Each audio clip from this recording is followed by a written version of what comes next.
নমস্কার। সনাতন ধর্মকথা চ্যানেলে সবাইকে স্বাগত। আজ রামায়ণে বালকাণ্ডে রাম সীতার বিবাহের অন্তিম পর্ব শুরু করব। ব্রহ্মা বিষ্ণু মহেশ্বর ৩৩ কোটি দেবদেবী, সর্বকালের সর্বসৃষ্টি, পিতা মাতা গুরু সবাইকে প্রণাম জানিয়ে এই পাঠ শুরু করছি। সেই মঙ্গলময় শুভ লগ্নে দিন এলো।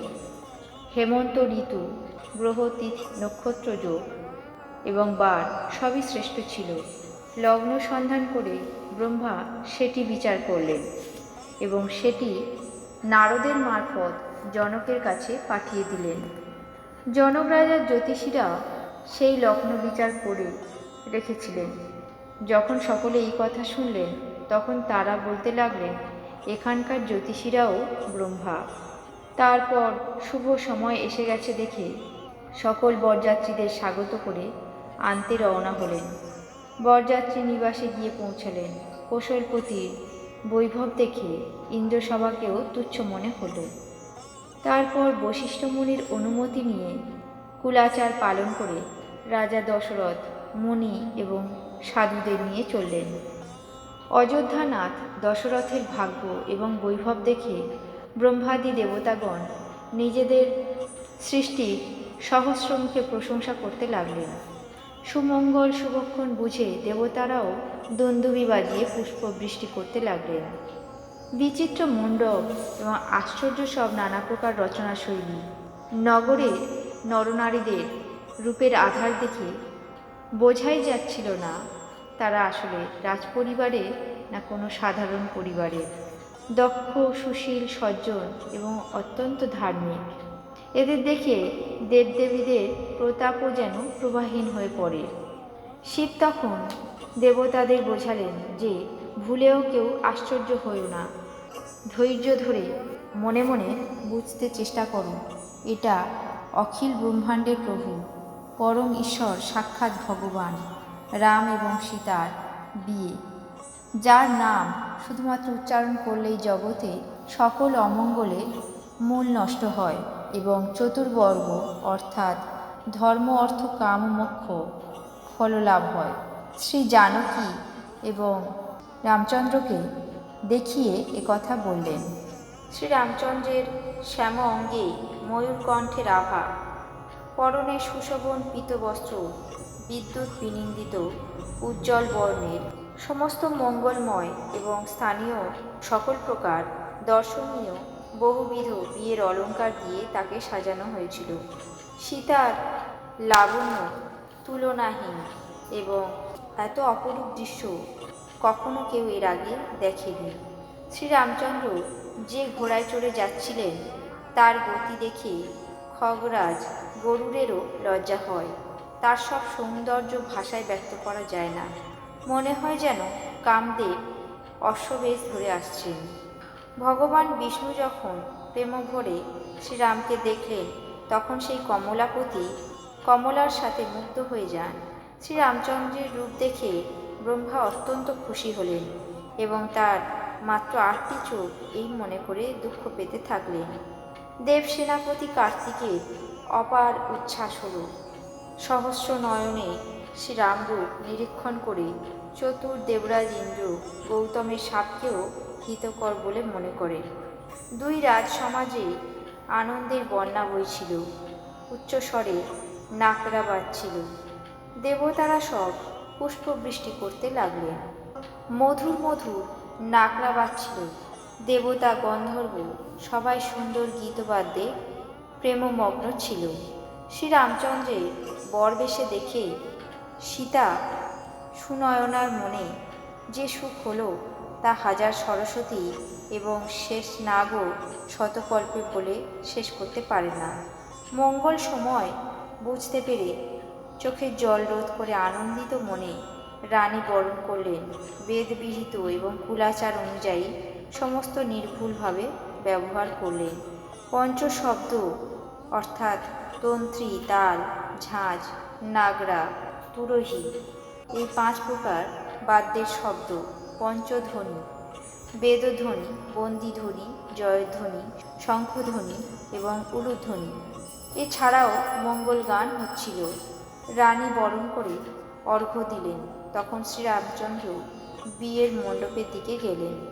রাজা দশরথও নিজের পার্শ্বদের সাথে বিরাজমান হলেন। মাঝে মাঝে সময় বুঝে দেবতারা পুষ্পবৃষ্টি করছিলেন। ব্রাহ্মণেরা অনুকূল শান্তিবাণী পাঠ করছিলেন। আসনে বসিয়ে বরণ করে বরকে দেখে মহিলাগণ খুব খুশি হলেন। তারা প্রচুর বসন ভূষণ মণি গয়না উপহার দিয়ে মঙ্গল গান করতে লাগলেন। স্বভাবতই সুন্দরী সীতা সকল ললনাদের মাঝে এমন শোভা পাচ্ছিলেন যে ঠিক যেন কান্তিরূপিণী রমণীদের মধ্যে সাক্ষাৎ পরমা শোভারূপিণী কামিনী শোভা পাচ্ছে। সীতার সৌন্দর্য বর্ণনা করা যায় না। সীতা মণ্ডপে এলেন।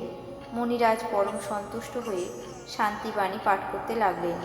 সকল বেদবিধি এবং কুলাচার অনুযায়ী সব আচার অনুষ্ঠান পালন করলেন। সূর্যদেব স্বয়ং প্রেমভরে সূর্যবংশের কুলরীতি বলে দিলেন, আর সকলে তা পালন করলেন। এইভাবে দেবতাদের পূজা সম্পন্ন করিয়ে মুনি সীতাকে পরম সুন্দর সিংহাসনে বসালেন। সীতা এবং রামের পরস্পরের দিকে দৃষ্টি বিনিময়, অর্থাৎ শুভ দৃষ্টি, পরস্পরের প্রেম কারুর চোখেই পড়ল না। যা মন, বুদ্ধি ও বাণীর অগোচর, তা ভাষায় প্রকাশ করা যায় না। হোমের সময় অগ্নিদেব শরীর ধারণ করে অত্যন্ত সুখে আহুতি গ্রহণ করলেন। 4 বেদ, ব্রাহ্মণের বেশ ধারণ করে বিবাহবিধি এবং অন্যান্য সকল কাজের নির্দেশ দিলেন।